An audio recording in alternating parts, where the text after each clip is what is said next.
everyone, my name is Zuhair. I am an education counselor at INTI International University and Colleges from Malaysia. INTI offers a wide range of programs including business, engineering and computer science. One of our most popular programs is the American Degree Transfer Program, where you are going to study for 2 years at INTI and the next 2 years in the US or in Canada. INTI also offers foreign degree programs from US, UK and Australia. You'll be studying at INTI Malaysia and earning a foreign degree at a very affordable cost. To know more, schedule a personalized counseling session with me right now. Stay home, stay safe, and see you soon online.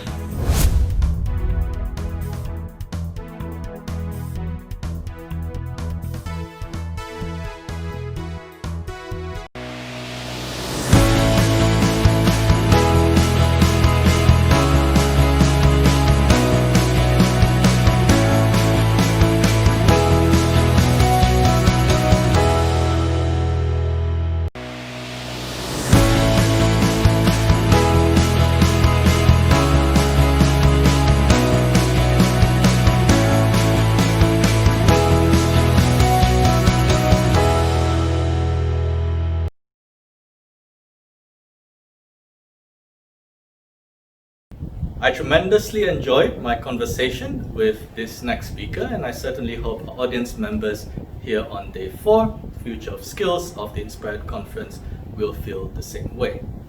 And the reason for this is because Mr. V.S. Ravi enjoys having provocative discussions, or what he calls real conversations. Ravi is founder and CEO of the company Invictus Leader. But more importantly, he refers to himself as a teacher, a mentor, a coach, a leadership mechanic, disruptor, entrepreneur, and a futurist. Ravi is an expert in futures thinking and foresight leadership.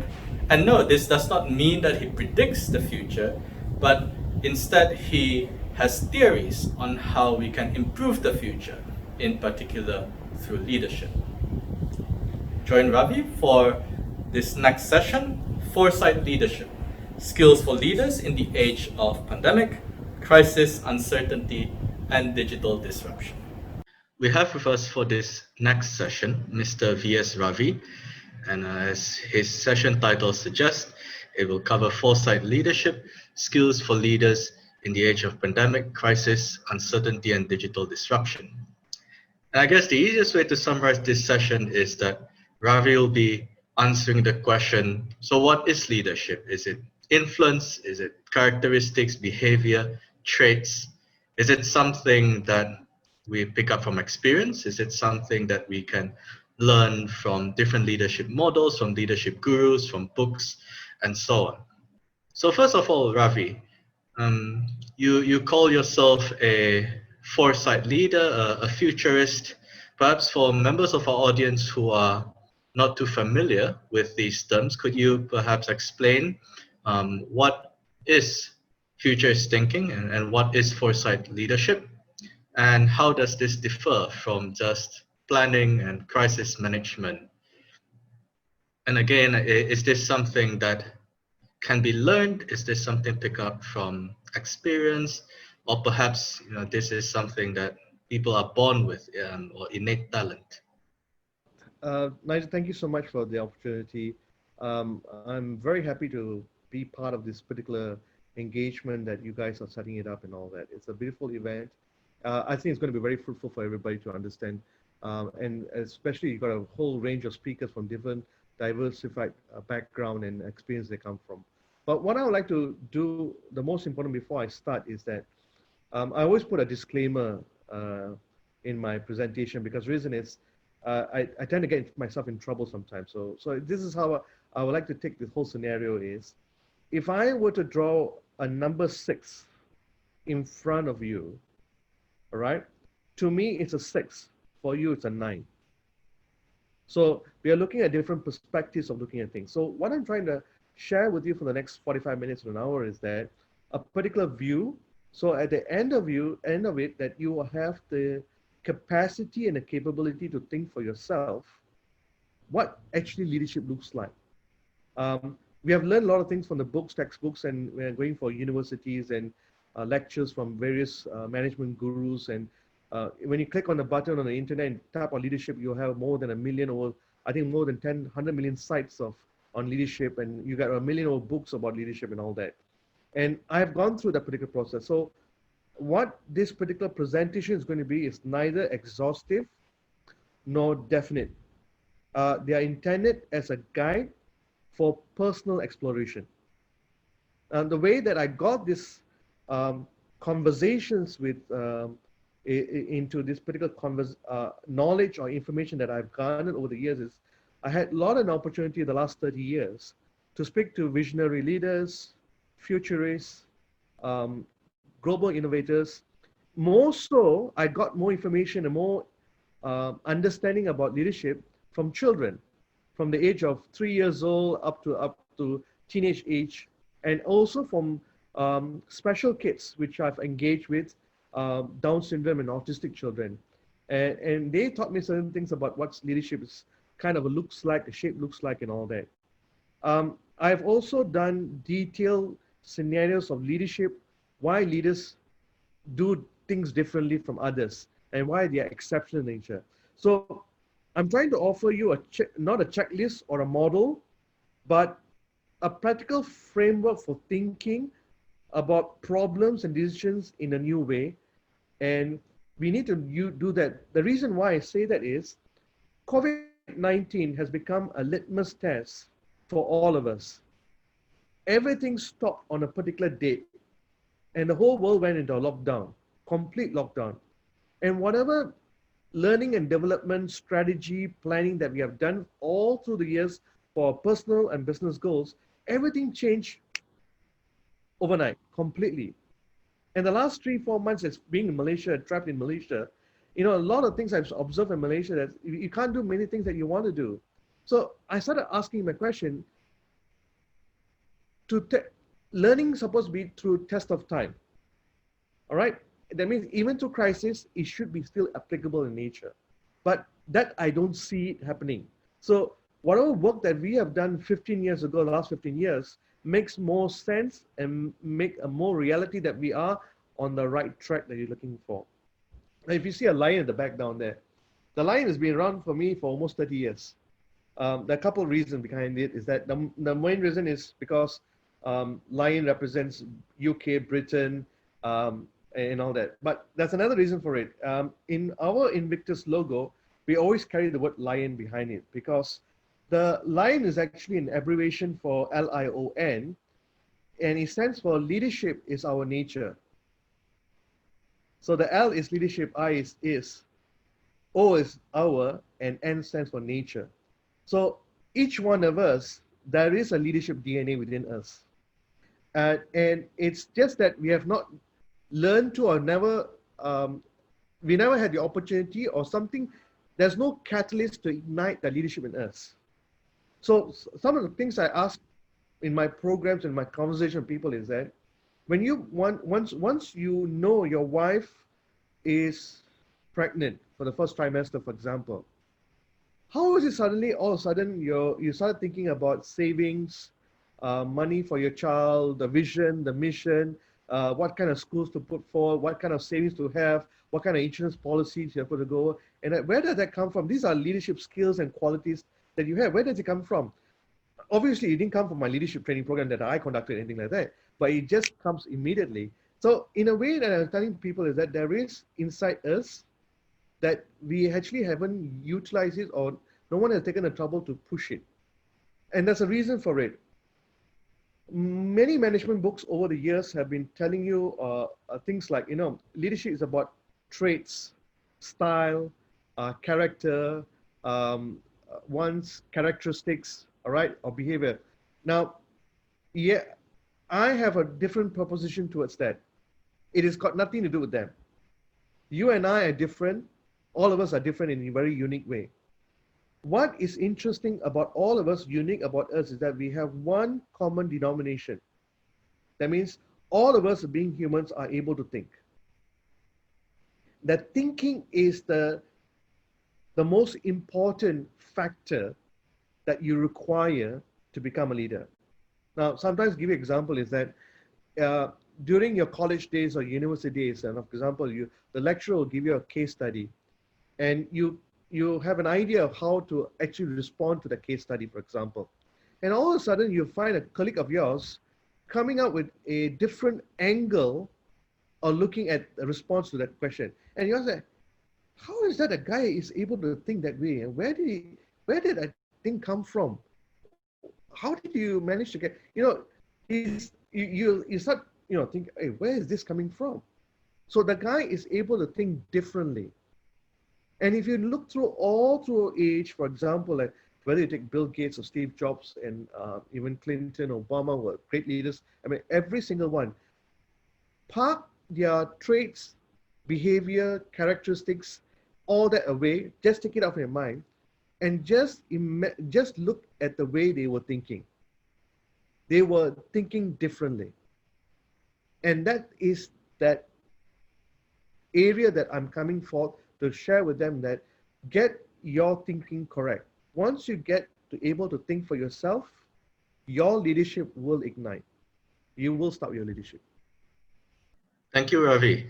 I can see how you've made the point there that leadership is something that is personal, and therefore it is different for each one of us. And certainly you also make the case for thinking skills being a key factor towards whether one practices good leadership or otherwise. And since I've used the phrase good leadership, Ravi, you also alluded to the fact that there are a lot of leadership experts, gurus, coaches out there who advocate all these different models. What are your thoughts on that? And Ravi, may I ask, what do you see as good leadership? Okay, one of the areas that I find interesting is that very often people talk about leadership is about influence. All right, and that's always been the mantra in everywhere you come, somehow or other is able to influence and all that. And I have a different take on this. I'll take a step back and explain this. Now, going back to COVID-19, for example, right? In 2014, Harvard Business Review did a survey. And I mean, the leadership training business or education business is a couple of $1 billion worldwide, right? And in this has happened in 2014, and the result was companies don't have right managers for the 82% of the times, and where 87% of employees are disengaged at work, according to a Gallup survey. So my question to those leadership gurus or management books and all that, what have they been doing? What have they been teaching? Something is not right somewhere. And I'm brought back to the part whereby it's thinking. So you have a learning program or workshop taking place and someone is lecturing. What's the weightage of people asking questions and the weightage of someone delivering? Now, I remember during those days when I was in university, we used to sit in the classroom and teachers used to teach. And 90% of the time, teachers were used to talk, and we never had an opportunity to ask questions. And even if we ask questions or so, sometimes we assume that our questions are answered because we have never been taught how to think. All right. So in our mind is that, oh, that must be the answer to the question, we assume and then we move on with it. So that's the problem. Now, the problem that I have with leadership as an influence is because the word influence itself is a very powerful word. Now, what does the definition of influence is let me get this in definition, very important, because it comes from the Webster's Dictionary, and I need to share this definition important because then you have understanding what's influence is. Influence is the power to have an important effect on someone or something. If someone influences someone else, they are changing a person or thing in an indirect but important way. Sometimes a person who influences another doesn't intend to have any effect, but sometimes they are using influence to benefit themselves. All right. So in a way, I look at the word influence is manipulative. Because if I have power and I have authority, all right, it's like, the land of the blind, the one-eyed man is a king. All right. So I have power. I'm the one, and I have so much knowledge and information. So whatever I do, you just have to follow. And if it's the rice balls involved down here, I better not question my boss or my leader. If not, I'll get in trouble. I might lose my job. And he has influence power. And next thing is my promotion, my family to take care. And that's where I. And this is where I find that we have to stop using the word influence in leadership and allow people, because I believe leadership is basically, it's a journey, it's an invitation. And what I see mostly is an intentional act that one needs to do, arises when people are inspired to perform, all right? They think with intellect, they overcome barriers, they adapt. It is the leaders themselves who chose to be born. All right, it's neither, when the question comes whether it's nurture or being born, people ask question, is you yourself is giving birth to the leadership. Thank you, Ravi. Some fantastic insight there. Now that you've given us a better idea of what you believe to be successful leadership, if I may now go into this whole business of analytics and data, and the amount of data that's flowing around from things like surveys and performance evaluations, tests, especially in organizations where this data is then used to evaluate things like salary increments and promotions. What do you think about this practice, and do you see value in this data, given the fact that the world is accelerating at such a great pace, and also the fact that when we see those who are successful, they tend to be anomalies when it comes to this sort of data? It boils back to the point whereby it's got to do with thinking. I'm always going back to the thinking, because the reason is that I look at the whole perception of learning and development is based on a tree. If you look at a whole tree, for example, at a baseline, the tree has a taproot. It's one single taproot that goes deep down and gets mineral. That taproot is your root skill, all right? And the other roots are called essential skills. So the most important part of your taproot is your thinking. Now, when you observe, all these analytics are written down there. Where is the data coming from? Is it an unconscious biased data being inputted to get a particular outcome? Who is validating that data? Give you an example. There was recently some research showing that some top 10 companies in the world, and they have managed to do leadership in the company, and they came out with certain information that this company does A, B, C, D. That's the reason why they have this kind of positive outputs. But they never share where the data came from, where the inputs came from. So we have never had the opportunity to debate whether the actual data, is it the actual data or not, whether it makes sense or not. Give you a classic example. Peter Drucker used to say the difference between managers and leaders. One is doing things right and one doing right things. That they used to, all right? Now, and I used to debate on this, because the reason is, are you telling me that managers cannot be leaders and leaders cannot be managers? And you put them into these particular compartments that you want to? All right, you have to have an infusion of all the ingredients together, whether you're a manager, because you use the word manager because you want to create a hierarchy in organization, that this person is a manager, this person is a supervisor, and this person is but everybody plays a leadership role. And if you don't play the leadership role, you cannot get the performance that you're looking for. So if you want to do performance, there must be an intent. In the initial stage, in anything that people want to do, like, for example, you and I, for example, if I want to be in your program, most important thing that means I need to do is that I must have the intent that I want to be part of this program. If I don't have the intent to be part of the program, I will not be able to provide the knowledge and the information that I want to share. So that's the most important part.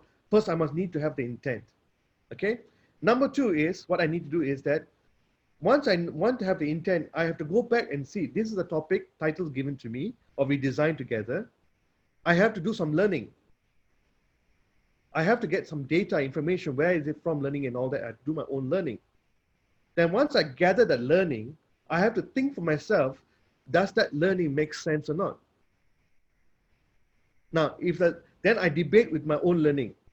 So we had a trial session last week, and you and I started debating on a particular conversation. So I had real conversations with you, all right, provocative conversation, so that you started challenging me. I started, so my learning became better, and I started using my thinking. So when I have the thinking, now I'm able to respond. So when I respond, I'm actually providing an action towards the conversation we have at the moment.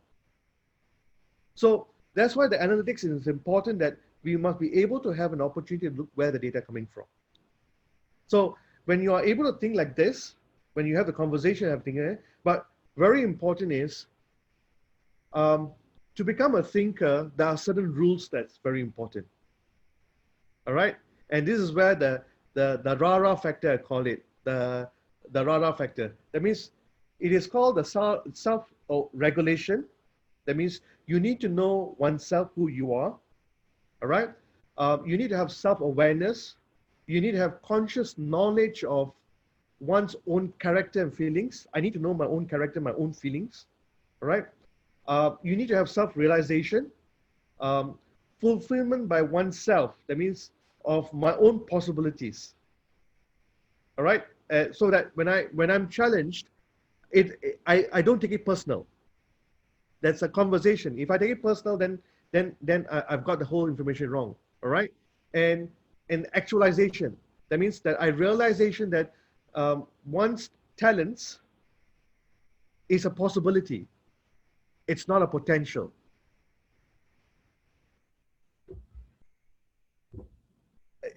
I want to add one more thing.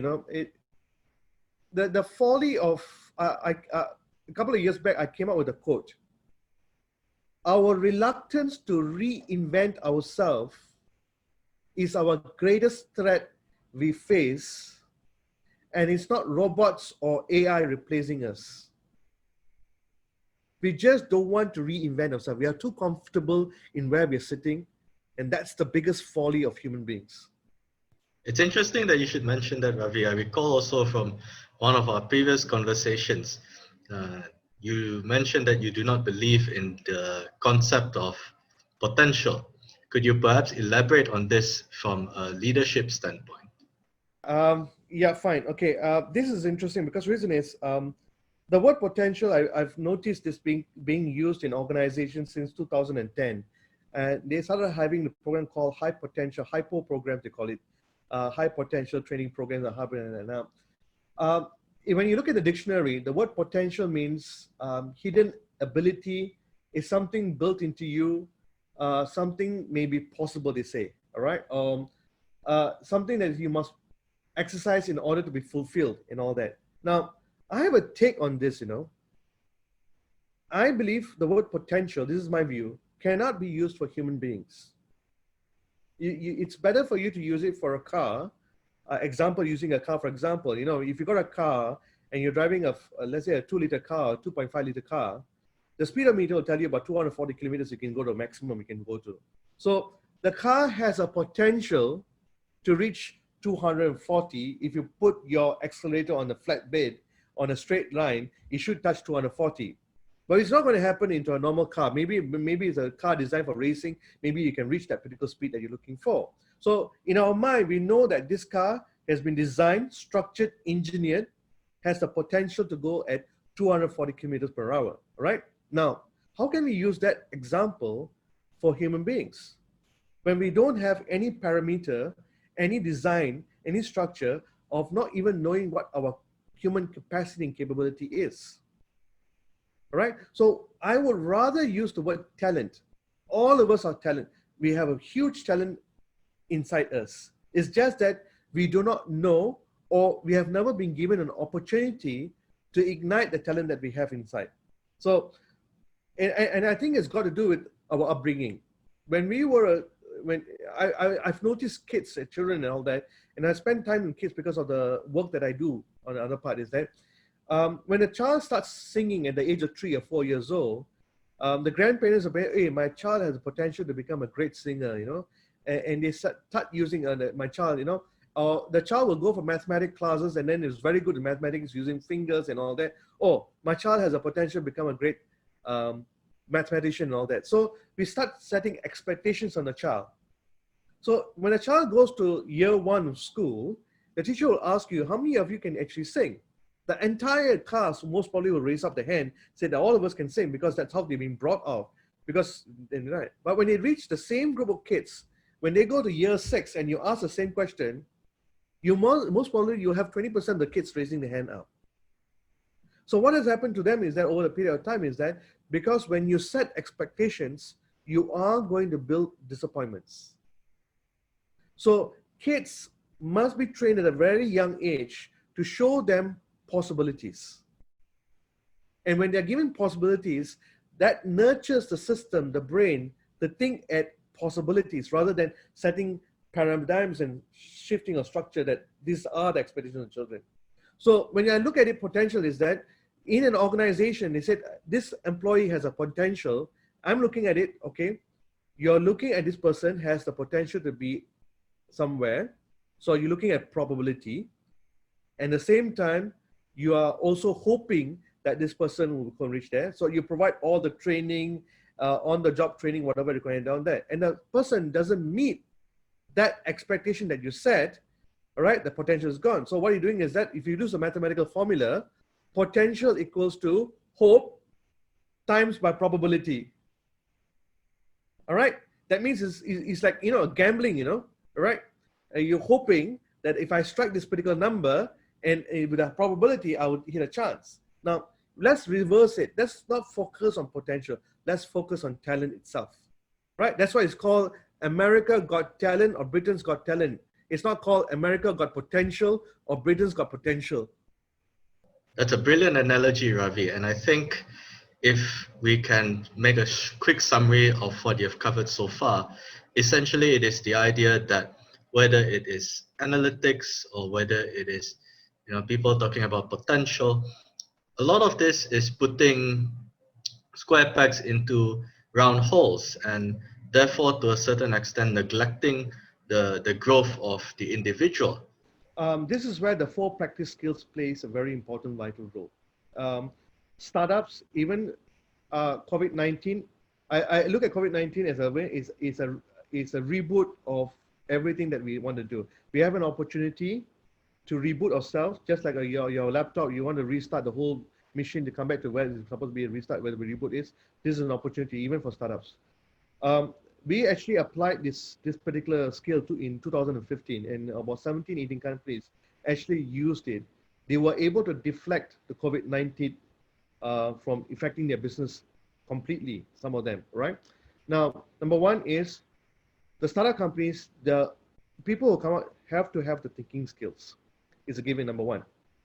That means you need to think for yourself, and you need a platform for you to have a real conversation with somebody, to debate with your idea, a safe ground whereby there is no prejudice against you, there is no unconscious biasness, there's no prejudgmental, and there's no ego. So look for a place whereby you can have real conversation with somebody to challenge your ideas, to challenge your thinking, and where you're moving forth, right? That's number one.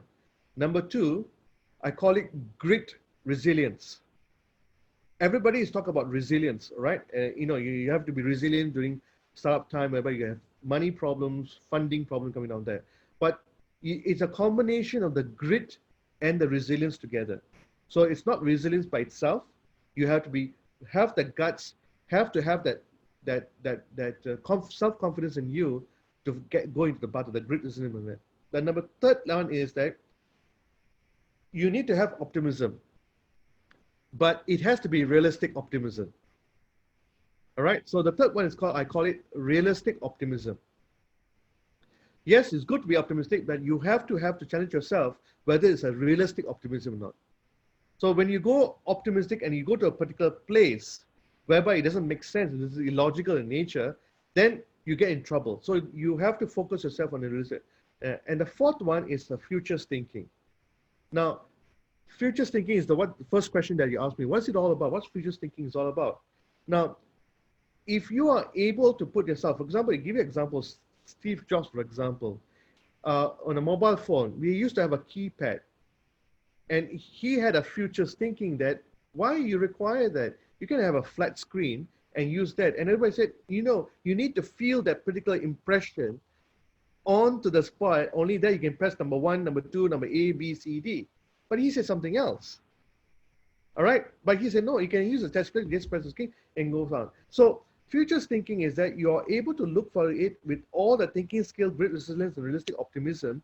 What's the future landscape going to be? Your products and services that you're going to offer. Everybody can do it. All right. Everybody can do it. If you have realistic optimism, you have great resilience, and you have the capacity to think for yourself. If we may now move from looking at individuals to looking at organizations in terms of leadership. And let's start by looking at startups, Ravi. What do you think about this strategy that I call the Edison light bulb experimentation, where startups continue to pivot at every given opportunity and practice continuous experimentation? How do you see that affecting leadership and its practice in these organizations? The thing is that, give you an example, someone actually posted an article saying that cognitive, I think World Economic Forum just said that cognitive flexibility is one of the important skills of the 20th century, 21st century. I totally disagree. Because thinking skill is the most important. All right. Cognitive flexibility comes when you have the thinking skills first. And that's the most paramount importance and all that. And I tell you something, everybody has thinking skills, but not everyone uses them effectively. I think it's a syndrome called the land of the blind is the one-eyed man is the king. It's interesting, Ravi, that you should mention the whole thing of the difficulty in terms of deploying or nurturing thinking skills across organizations. And that ties in very nicely to my next question as we move from startups to larger organizations, MNCs, where things are a lot more hierarchical, a lot more structured. What are your thoughts? How do you advise such organizations in terms of how they can improve leadership and overcome these hurdles? I don't look at it as the form of traits of or anything of that kind of value system or style or thing like that. Now, the most important part of being a leader is you need to be approachable. All right. Yeah, leaders will say, I've got an open door policy. Right. Okay. Then it doesn't really rule that. I go back to what, because of the kids I work with, and it's easier for me. When I'm managing kids, I first thing I look for is that whether the child is more is a parent, one of the parents, whether the mother is more approachable or the father is more approachable. So I always find a safe space where the child goes to. Now I ask the question: if the child is more approachable to the mother rather than the father, or the father and the mother, or should it be both? Father and mother must be approachable. So the most important element in being a leader is that you need to be approachable. Now, how do you get approachable is that you need to have a very high EQ. All right, that comes in automatically. Only then you can have that particular approachable, number one. Now, when you're approachable, you must be very careful. There's a line that you draw, all right, that they don't take advantage of you being approachable. So you set that parameters, and you don't set it by putting up a rule, number one, rule number two. It is an invisible line that you and I know what line I can cross, what line I cannot cross. Just like a parent, the child cannot cross a particular line that is the invisible line that it's supposed to be. One. Number two, the leader needs to be agile. Okay. Number three, he needs to be adaptable. Number four, whatever decision, even is not his decision, but he accepts someone else's decision, he must be able to accept it. All right, he shouldn't show his ego, accept it half-heartedly. A total exception should be there. Sometimes he needs to be aggressive. Sometimes he needs to be assertive. Because he's still the captain of the ship. When you have all this, at the end point, the outcome is the leader needs to be accountable. So that basic 7 A's, I call it, all right, is basically what a leader does. When you get this particular structure into in this module, the 7, you will create, I call it habits. That means leaders know how to handle ambiguity. They can address root cause. When you have the 7 things together and you have the flexibility moving it around, you will have certain habits that are very useful for you to become a leader. And there we have it, Ravi's 7 A's of effective leadership. My curiosity was piqued by your mention of aggressiveness versus assertiveness. Could you perhaps expand on that? Sometimes the leader has better knowledge and information to make a particular decision. And I believe because of COVID-19, I think collective leadership becomes very important in this period of time, whereby you listen to your immediate supervisors and bosses around you, head of departments and all that, you listen to it. But the final decision is, the noise can be aggressive towards a particular decision. But because you have insights as a leader about your information from the outside, and you know this is the way to go in, that decision has to be aggressive. No, sorry, I'm not listening to you guys. This is a decision I'm going to make. I'm accountable. You become aggressive in a particular case. Assertive is just another way of getting it. You have a conversation and then you assert yourself in a particular why you're taking the decision, and then leads to a collective decision based on your idea that you were assertive to. So that's how you balance it up. But sometimes leaders need to be aggressive too. All right. So if I want to put a weightage towards it, I will still put 80-20. 80% assertive, 20% aggressive. Thanks, Ravi.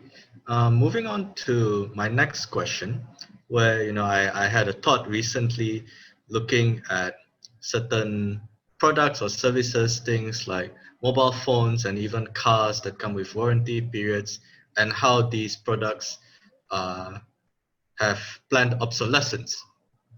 And given our current VUCA world, V for volatile, U for uncertain, C for complex, and A for ambiguous, what do you think in terms of us individuals needing to continuously evolve, and therefore also having a sort of planned obsolescence or expiry date in terms of our leadership skills and how those need to be continuously renewed?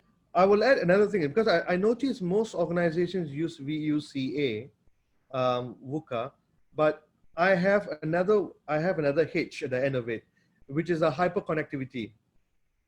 All right, because I call it VUCH, but because recently with the 5G coming in, hyperconnectivity plays a very important part.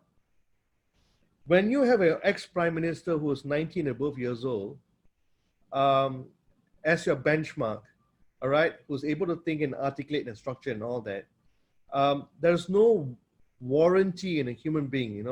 It's your own. As I read the earlier definition, where I said it's our own reluctance to invent ourselves is our greatest folly that we have down here. As long as you keep on reading, learning, understanding without prejudice and without ego, and like again, I see it from 6, you see it as 9. You should be able to see it from my point of view as a 6, and I should be able to see your point of view as a 9. All right, and then that becomes the learning part of it. We cannot always look at it in our angle or my angle. This is the way it should be, and that's why I say that this is the entire presentation. Whatever I'm sharing it's a guide for personal exploration. All right, so for you to think for yourself, what I'm sharing, that you need to ignite yourself to start thinking differently. That's so true. And I think it shows a great need for the ability to self-reflect, or metacognition as we call it, and also the need for empathy, the ability to step into other people's shoes and look at their different perspectives.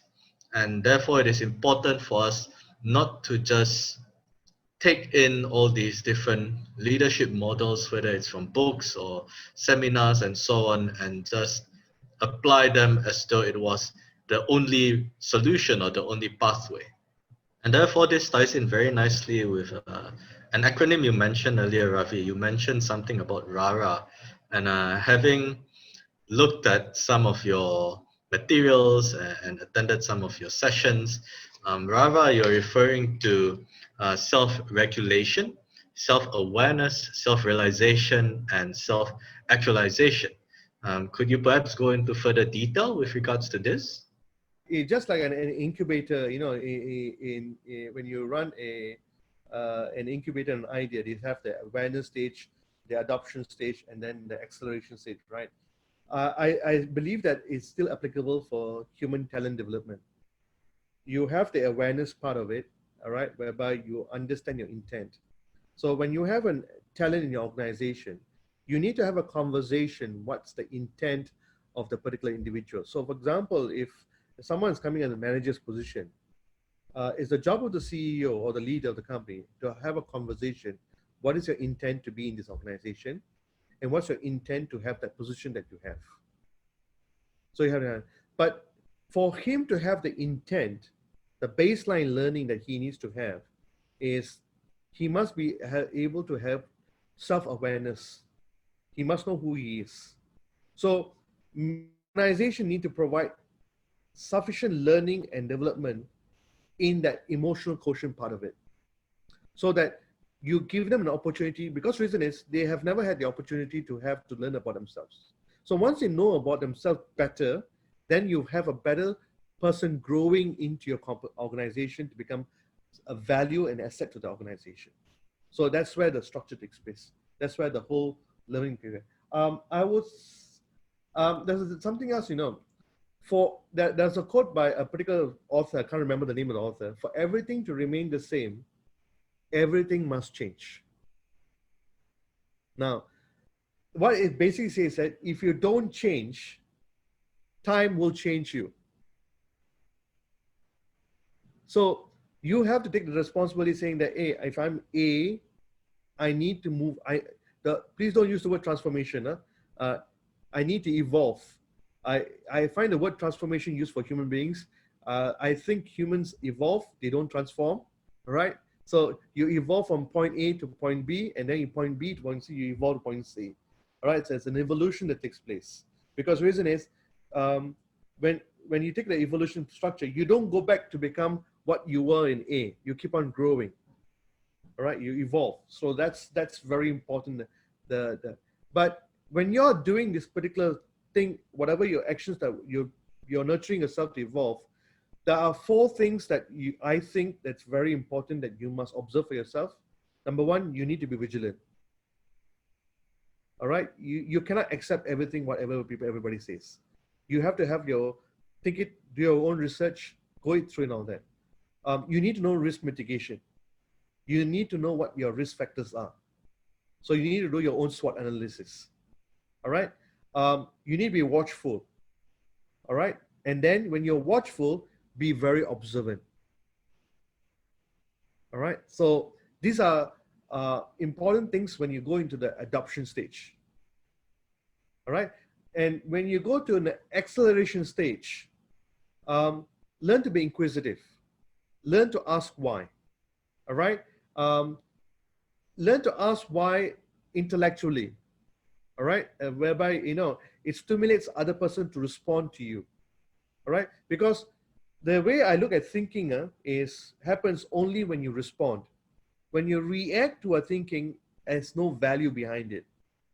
And when you are in the acceleration stage, you need to be adaptable. You need to be agile, especially COVID-19. If you're not adaptable and agile, you're not going to move anywhere. All right. You have to be open-minded, and you need to be truth-seeking. All right, in the acceleration stage. That's one of the reasons why, Invictus, this organization, we from day one, our business has always been unlocking human talent and unlocking organization performance. So that's what we're interested in.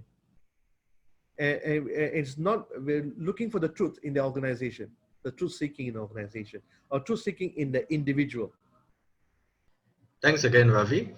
And to audience members, before we move into the concluding questions with Ravi, may I just remind you that we have various platforms for you to submit your feedback, your comments, questions, and so on. Please use the AdSpace conference app to record some of your reflections in terms of what Ravi has mentioned. I know Ravi likes to be provocative in terms of um, his material, and we hope that you have been provoked. We hope that you have been inspired to think about how leadership can be conducted, can be assessed in a different manner. Now, for audience members who are excited about what they've heard throughout this session, Ravi, what are your key takeaway messages in terms of strategies that our audience members can put into action immediately? You need a safe ground, which we call the real conversations.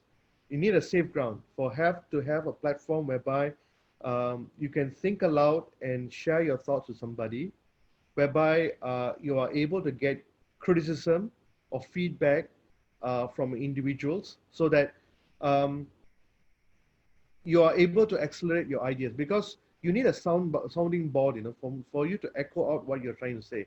So that is very important. So uh, when you're doing that, sometimes when you have an idea, you are so passionate about it. It's my way or no way or the highway, kind of a mindset that you have. You can't do that. You must be able to take the criticism constructively or the idea that you have, so that you can make it better.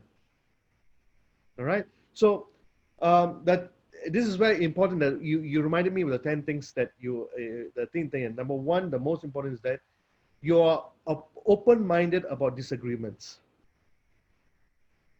All right. You have disagreements. You have to be open-minded about the disagreements. You must be curious and you must be analytical in nature. All right. But at the same time, you need to be organized and systematic. You cannot be everywhere, because you're building an idea. It has to be systematic and organized structure. All right. When you have a problem, you must be able to define it accurately what the problem is. All right. When you have a problem, you must be able to recognize various facets of arriving at a solution or a decision. All right, you must be able to look at it.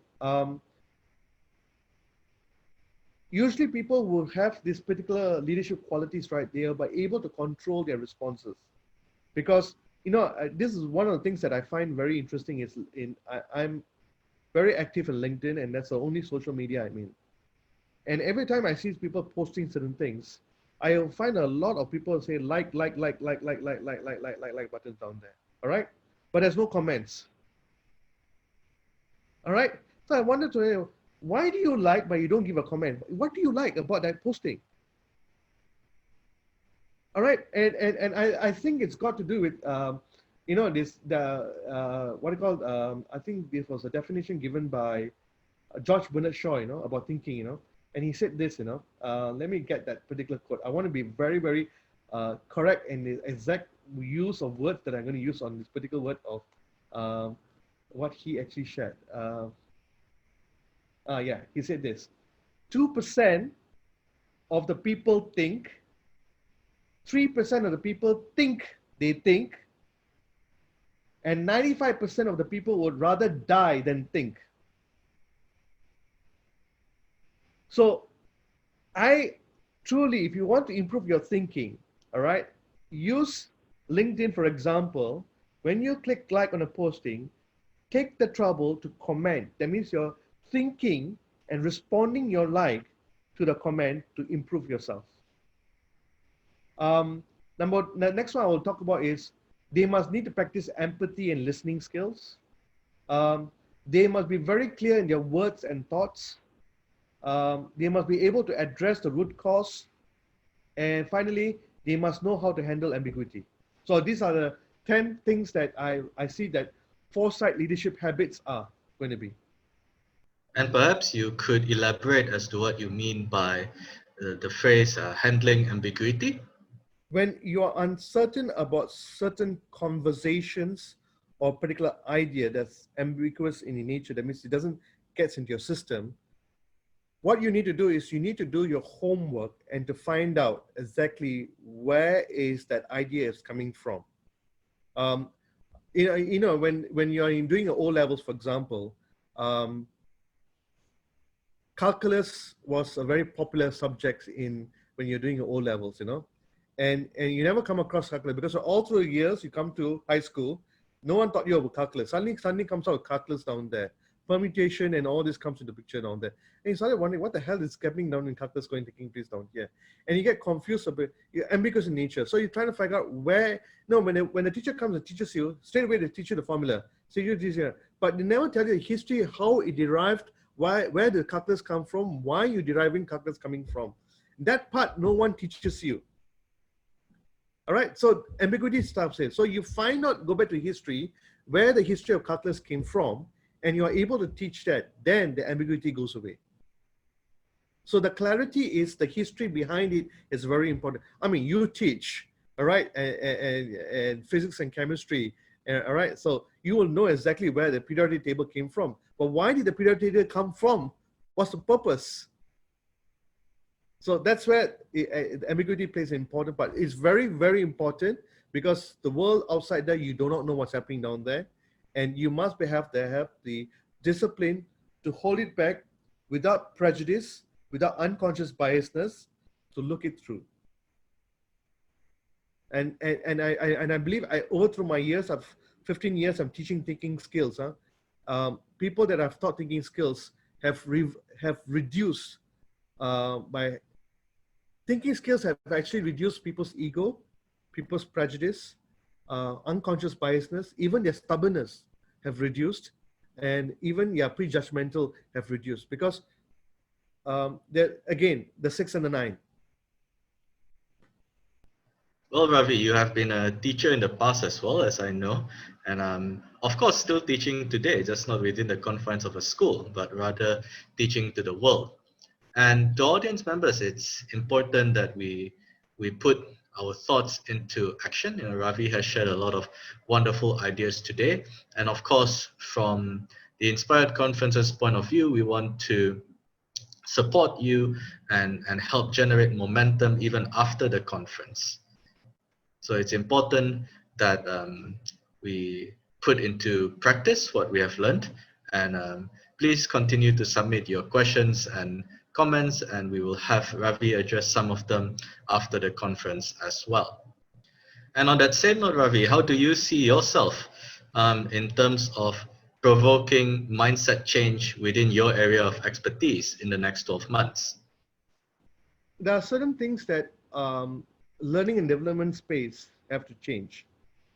We have to stop calling learning and development as training. Move away from the word training. I think it's the basic fundamental as being teachers. I think learning and development is about teaching. All right, when you teach a child mathematics and you show the application, why you learn mathematics, the application of mathematics, how mathematics is going to be useful for you in your life when you grow older. And you don't teach 1 + 1 = 2, but you tell them you learn this, how is that you're going to apply in your work environment, in your life skills, and how that's where the teaching comes inside. So learning and development, we need to advocate is about teaching. All right, and teaching has, when you use the word teaching, the word itself has no unconscious biasness. All right, it's forthcoming, just giving it out whatever you have, the knowledge that you want to share. That's number one. That's what I'm advocating at the moment. I'm trying to tell people, don't call it training, call it teaching of learning and development. Number two, I would like to see all schools across the whole world, all right, at the age of 3, children, to teach them how to think. Thinking skills is important. If a child keeps on asking you why, don't stop them, encourage them. articulate, navigate, be tactical with them, to ask the question why and respond back to them. Don't react towards them. If we miss the age of 3 or 4, when they go to high school, teach them, there must be a subject called thinking skills, all right, so that kids can ask questions in high school before class actually starts. All right, why am I doing chemistry? Why am I doing physics? Why am I doing architecture, for example? When you go to first year university students, we have to have a program before they can actually go into curriculum, teach them about thinking skills, so that they are better, well versed in the questions they can ask the teacher or the lecturer who's lecturing the question, so that they can better. So these are things that I think is very important, especially during COVID-19. We have the chance and opportunity to reset our button and to bring back thinking skills. Thinking skills belongs to a individual. It's not the one-eyed man is the blind, and the world of blind, the one-eyed man is the king. Thinking is for everybody. You must give opportunity, because you don't provide thinking to people, people take advantage of you because you don't think for yourself. But here is opportunity for you to be who you are. And once again, Ravi is stressing there on the importance of thinking skills, which makes it an opportune moment for me to give a shout out to one of our conference partners, ThinkWise, which is a curriculum, a thinking skills curriculum for young children aged 4 to 7. If you would like to find out more about this program, please visit the links down below this video.